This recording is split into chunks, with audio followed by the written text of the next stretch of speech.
देखिए आपने अभी हमने पाठ पढ़ा, कौन सा पाठ था हमारा? मैं छोटा सा हिंदुस्तान। हिंद महासागर में छोटा सा हिंदुस्तान। कौन सी जगह थी वो? क्या नाम है देश का? मॉरिशस। मॉरिशस। तो देखिए किताब हमसे ये पूछना चाहती है कि आप जो है मानचित्र में देख करके ये बताइए कि मॉरिशस जाते वक्त कौन कौन से देश रास्ते में पड़ेंगे। तो देखिए मॉरिशस जो है ये भी कहाँ है? हिंद महासागर में। ये तो पता चल गया हमको, हिंद महासागर में है, यानी कि बीच में, महासागर के बीच में। कैसा है? द्वीप है, द्वीप है। द्वीप जानते? द्वीप किसे कहते हैं? द्वीप जिसके चारों तरफ पानी हो, जैसे ये लिखा हुआ है, जिस जमीन के चारों तरफ पानी हो उस जमीन को टापू या द्वीप कहते हैं। ठीक है, देखिए क्या है? ठीक है, तो मॉरिशस पानी के, मॉरिशस जो द्वीप है उसके सभी तरफ पानी है, द्वीप है। तो हम कैसे जाएंगे?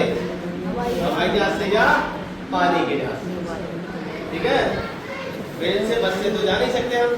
ठीक है, और हम ये जानते हैं कि अगर हम हवाई जहाज से ऐसे करके जाते हैं तो हवा में कोई देश हमारे लिए नहीं पड़ेगा। जैसे हमने ये जाना कि हमारी सच जाएंगे तो रास्ते में कोई देश नहीं पड़ेगा। दूसरे किताब में हमसे ये पूछना चाहा है कि द्वीप शब्द से कई शब्द बनते हैं, जैसे द्वीप, प्रायद्वीप, महाद्वीप, इनका क्या अर्थ निकलता है आपको बता दें हम। देखिए द्वीप का अर्थ मैंने बता दिया। प्रायद्वीप, प्रायद्वीप कुछ जिस जमीन के 3 तरफ पानी हो और एक तरफ जमीन से जुड़ी हुई जमीन हो तो उसको हम प्रायद्वीप कहते हैं। ठीक है, जैसे हमारा हिंदुस्तान है ऐसे करके, तो जो दक्षिण भारत का हिस्सा है वो प्रायद्वीप। ठीक है, प्रायद्वीप है। अगला है महाद्वीप। महाद्वीप का मतलब द्वीप से ही निकलता है। द्वीप छोटा सा टापू समुद्र के बीच में, और महाद्वीप बड़ा सा टापू जिसमें बहुत सारे देश बसे हों और उसके भी चारों तरफ पानी हो, उसको भी हम महाद्वीप कहते हैं। ठीक है, तो इस तरह से हमने सीखा महाद्वीप किसे कहते हैं, प्रायद्वीप किसे कहते हैं, द्वीप किसे कहते हैं, यानी कि मॉरिशस जाते वक्त हमारे रास्ते में कौन कौन से देश पड़ते हैं। साथ में हम ये जानना चाहेंगे, ये बताओ ये पाठ किसने लिखा है? रामधारी दिनकर। रामधारी सिंह दिनकर। बिल्कुल सही बात है। ये यात्रा वृतांत है। रामधारी सिंह दिनकर जी वहाँ गए थे, उन्होंने जो यात्रा की, यात्रा उन्होंने देखा तो उस सारी बात को उन्होंने लिख दिया। वे एक लेखक, निबंधकार और कवि थे।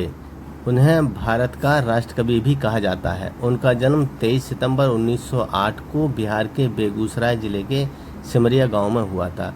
वह अपनी ओजस्वी वीर रस की कविताओं के लिए बहुत ज़्यादा जाने जाते हैं, जिन्होंने स्वतंत्रता संग्राम के दौरान लोगों को प्रेरित किया। उन्होंने कुरुक्षेत्र, उर्वशी, संस्कृत के 4 अध्याय जैसी कृतियों की रचना की। उन्हें ज्ञानपीठ पुरस्कार के साथ कई और अन्य सम्मानों से नवाजा गया है। उन्हें उर्वशी रचना के लिए ज्ञानपीठ पुरस्कार दिया गया है और वे 2 वर्ष के कार्यकाल में राज्यसभा के सांसद भी रह चुके हैं। ये हमारी जानकारी के लिए बहुत अच्छा हो गया। तो अच्छा ये बताइए, मॉरिशस को छोटा सा हिंदुस्तान रामधारी सिंह दिनकर क्यों कह रहे हैं? क्योंकि वहाँ पर हमारे जो शहर हैं, बहुत से शहरों के नाम, वहाँ के गलियों के नाम या यहाँ के जो आदतें हैं, जो कल्चर है, जो रीति रिवाज है, वो अभी वहाँ खूब मिलते हैं। अच्छा, ज़्यादातर लोग भारत के कौन से राज्य से वहाँ रहते हैं?